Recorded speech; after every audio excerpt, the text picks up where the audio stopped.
Rachel, and this is Section 7 review of the Milan Art Mastery Program. Going into this week, I was super scared to work on portraits from real-life models. I've always shied away from doing portraits. I have never felt good at drawing people, ever since I was little. I just assumed that I couldn't learn how to do it. But I'm taking a different tack. I have decided that some of it is mental. If I decide that I can learn something, then I can learn it. Am I going to be perfect? No, not necessarily, but you know what? Everybody can learn how to draw and to learn the correct proportions. So going into this week, even though I was super scared, I decided I was just going to embrace the challenges, embrace the difficulties, and see what comes out of it. The very first thing that we started with was charcoal proportions. And the lesson that Ellie taught was showing how you make circular shapes with your pencil. Ovals at the ball of the nose and the cheekbones, maybe the forehead, the ears, and so on and so forth. And starting out that way, I found made it a lot less intimidating. These were drawn from pictures we found on Pinterest, and the first one didn't turn out fantastic, but you know what? It was fun. It wasn't stressful because we were just drawing oval shapes and then coming back with charcoal and adding in the proportions and stuff. The next one I think turned out pretty good. This is of Audrey Hepburn, and I looked for the ball of the nose, the eye sockets, and that helped me be able to place eyebrows. I think I've always placed eyebrows a little bit too low, as well as the eyes. The eyes are supposed to be in the center of the head. I think the top of her head could have been a little bit bigger, but anyway, these are the portraits I did with the charcoal. This one's a little bit slanted. One thing we learned about facial proportions is that there's a center line that goes down your face, and there's also a perpendicular axis where the eyes are. No matter if you turn your head slightly like this to a 3/4 position, this axis is always going to stay perpendicular. Now sometimes the head is at an angle, but this perpendicular thing also stays perpendicular. It doesn't slant like this, which is what I've done here. I've kept the eyes straight even though the face is slightly turned. So I needed to have slanted the eyes either this way or this way. So I think this is one of the key things that we learned, is always keep this axis perpendicular if the face is turning or if the face is angled. Another proportion that we learned is from the corner of the eye over to the back of the head, right here, is the same as from the corner of the eye to the bottom of the chin. And that's a pretty cool proportion. It makes a nice isosceles triangle from here to here. The ear is like at the top of your eyelid. The top of your ear is at the top of your eyelid, and the bottom of your ear is at the bottom of your nostril.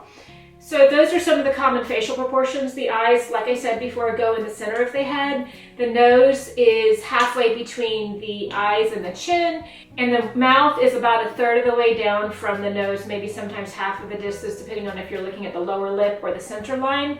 So some of those proportions are very helpful. The center of the pupil goes to the corner of the mouth, so it would go like this. And the center of the pupil down is how wide the mouth is, and the width of the nostrils is to the corner of the eyes. Learning those proportions is really, really helpful. So after doing these charcoal drawings, we had to choose a live model. My mom volunteered to sit for me, and I proceeded to draw this portrait. I know, it turned out looking like an angry Beethoven statue, very stern, very strict, and my mom does not look like that at all.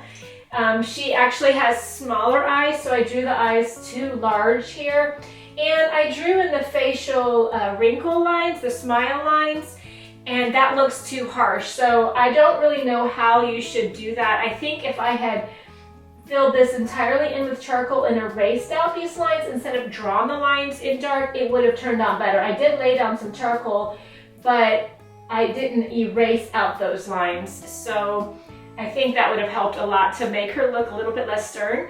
But it does look like a human, just a very unhappy, mean human, which is not my mom at all.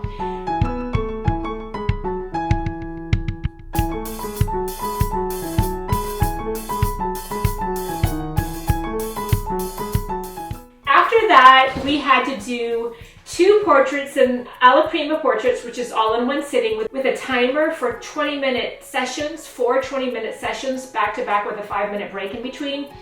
And I could not get my kids to sit for that. I even told them I would take them to Starbucks or something, get them a drink afterwards, but they're like, that's too long to sit still. Can we do something? I'm like, no, you really can't do something because if you move your face, I won't be able to draw it. So I ended up taking a photo and painting this picture of my son.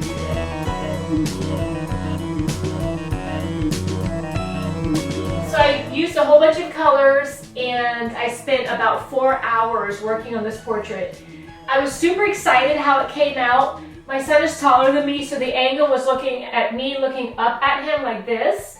And so thus the distortion here, his face looks really long in this photo. That's not actually how he looks like. I don't know, his hair looks a little bit wedged up here. But I was super excited that it came out looking like a human and it's not too scary. I don't think anybody would hang it on the wall, but I was really excited. And then I went back and looked at my mastery program roster of videos and saw that I had not watched the video first. So when I watched the video, the Alla Prima portrait was supposed to be done with a limited palette of 3 colors, of burnt sienna, yellow ochre, and viridian, plus black and white.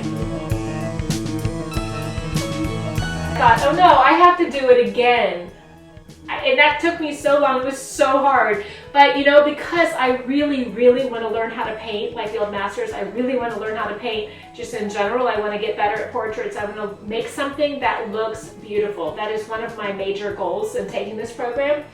And I don't even think I'm going to be a portrait artist. I just feel like portraits are kind of the blue ribbon of anything in drawing. If you can draw a portrait and make it look like the person, then you are a superb artist. So I'm working towards that goal. So I set out a limited palette. I had to take a photo, so I did not work from live for this one. But I did the picture right here of my daughter.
With this, the eyes have no shading, they're just white.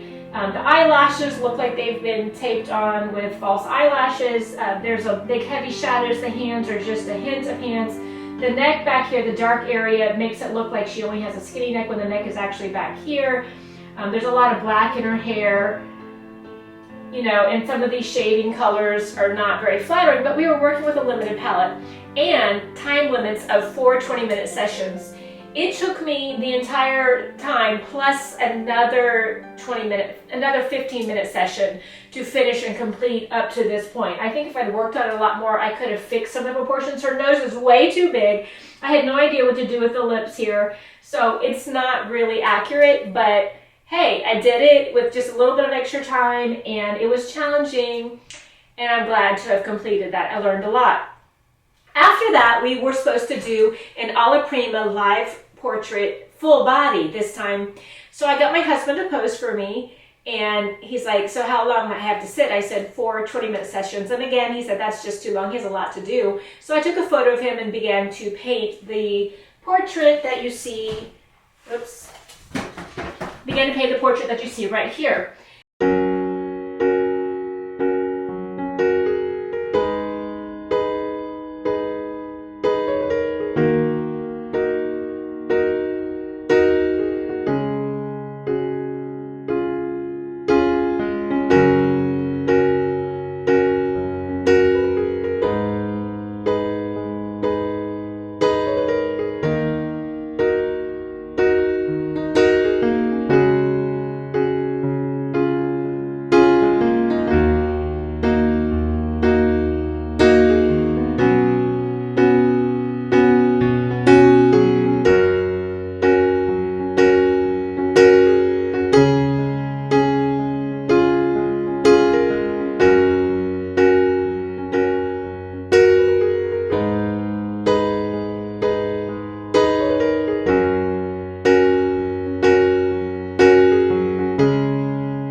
did complete in the 4 20-minute sessions plus 1 5-minute session to finish this background here and add paint splatters in the background. I was standing up looking down at him a little bit. He was sitting on a chair, and so there's a lot of foreshortening going on. His head looks bigger, his feet and his legs are smaller because I'm looking down at him, but the foreshortening going on makes it look kind of really out of proportion. This was a struggle, but it was easier than the one of my daughter, because portraits, you know, you want it to look like the person, whereas full body, you're working more at just getting all the parts there, getting the arm, getting the hands, getting the legs, getting the body. So I felt like it was a little bit easier in that sense. However, it doesn't look like him a whole lot. It looks, I mean, I can recognize him, but I made the eyes a little bit too big, a little bit too far apart. And the coloring and the tones in the skin vary from the hands to the face. The hands need a little bit more warmth. However, they actually are a little bit pale in the photo. So I completed this. It was a challenge, but I learned that it is possible to complete a portrait in just 4 20-minute sessions. It doesn't always look completely finished like I would want it to, but there's a lot of value in creating art that has a time limit to it, because you learn to get faster and you learn to see those proportions. Another thing I want to point out when working on this type of portrait is to look at the negative space. So I was looking at the space between the chair legs and the chair seat, and the space here and the space here and here. That helps a lot with determining where you're going to place things, and even with the feet down here. This foot was slightly higher than that one, and using negative space is a good way to help see if you're drawing it correct. So this sums up section 7, the week that was all about Alla Prima portraits. Alla Prima is really hard because the more you lay down paint, it gets thick with paint and it gets goopy. You can't lay down. Like, I wanted to add some more shadows here in the sleeves of his shirt, and it was already so thick with paint, I had to just slap on some solid paint, like touch it barely with the paintbrush to get it to sit on top, because there was already so much paint it wouldn't hold anymore. So you have to think carefully about what to do next, and since I don't really have that all down yet, it's an exercise, and let's just see what happens. It was a fun week. It was a difficult week. It was a challenging week. I feel like I'm saying that every single week, but it truly is. I mean, in this program, we are doing things that I never would challenge myself to do alone if I weren't in the program. So I highly recommend it if you're interested in learning how to paint, to draw. Take the Milan Art Mastery Program. What can I say? Thanks for watching, and if you'd like to see more videos like this, please hit subscribe so that you can continue seeing how this program goes. And I hope that it encourages you to create some art of your own. Have you wanted to learn how to do oil paintings? You don't have to take the course. Just sit down and find a model or take a photo and begin to mark out the proportions. Another thing I forgot to mention is that always find the center line of your photo. The center is about right here. The center is probably about right here. When you find the center of whatever it is that you're drawing, it's much easier to fit the composition on your canvas. And that was something that I have never done until this program.